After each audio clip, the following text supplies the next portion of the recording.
Using this website completely changed the way I think about trying to pay off my mortgage and made me super focused on trying to smash it out as quick as possible to avoid as many interest charges. It really put into a visual perspective the power of compounding. And so to give you a quick intro to compounding, I'm a CFO. I look at compounding all the time for numbers and forecasting. This is more in personal finance. Obviously, you put money in the bank account, it earns interest and earns you more money. And then that additional money earns interest on it and it compounds over time. And this line shows you not just in terms of money, how that compounds and that nest egg grows and accelerates, the rate of growth accelerates over time. It can also work against you as well when you're paying off a mortgage and you have a large interest bill. So I want to talk about how you can change the warp of that curve in your favor in order to help you pay less interest over time and get it done as quick as possible. This is also talking about it in terms of personal development, which is a passion of mine. If you get in your comfort zone and you're not making those little 1% improvements, you will degrade more and more over time. Whereas if you're looking for those little wins, they keep adding up. Obviously, your life will be a lot better. But this is more about paying off your mortgage quickly. So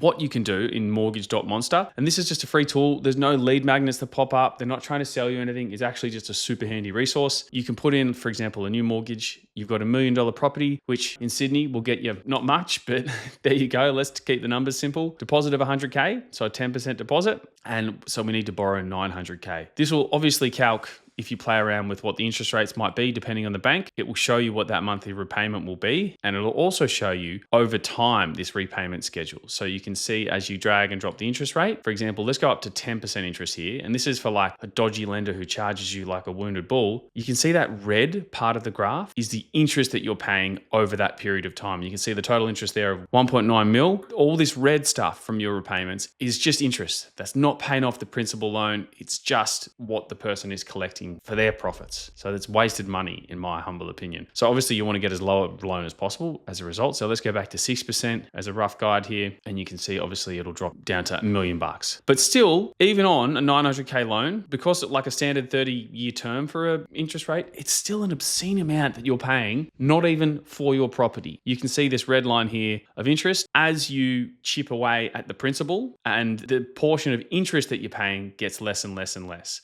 So the repayment amount never changes, 5396, which is your monthly repayment, but the proportion that's actually going to pay off your house versus the proportion that's going to interest is insanely high at the start of the loan. You can see here, right? Like this is the beginning. Your interest repayment is like $4,500 is just 4496 is just going to interest expense. And then 900 is just paying off the principal. Whereas obviously where you get later into the end of the life of the loan, the majority here, right? Like, 4.9 grand is going to principal. You're only paying $400 in interest. So it's swapped. So you can see you want to smash out the first half of your mortgage as quickly as possible because it's making up a massive amount of that $5,000 that you're chipping away at every month. So much of it is just wasted. It's just interest, which is why everyone wants to use offsets.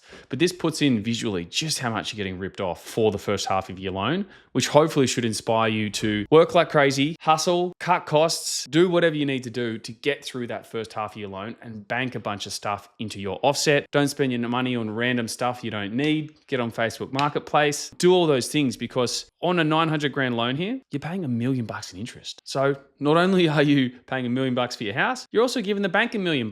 No wonder they're so bloody profitable. So this graph here really showed me why you need to pay things off as quick as possible. And you can play around with this to work out. I was playing around with this before I got my mortgage to work out what the monthly repayment will be.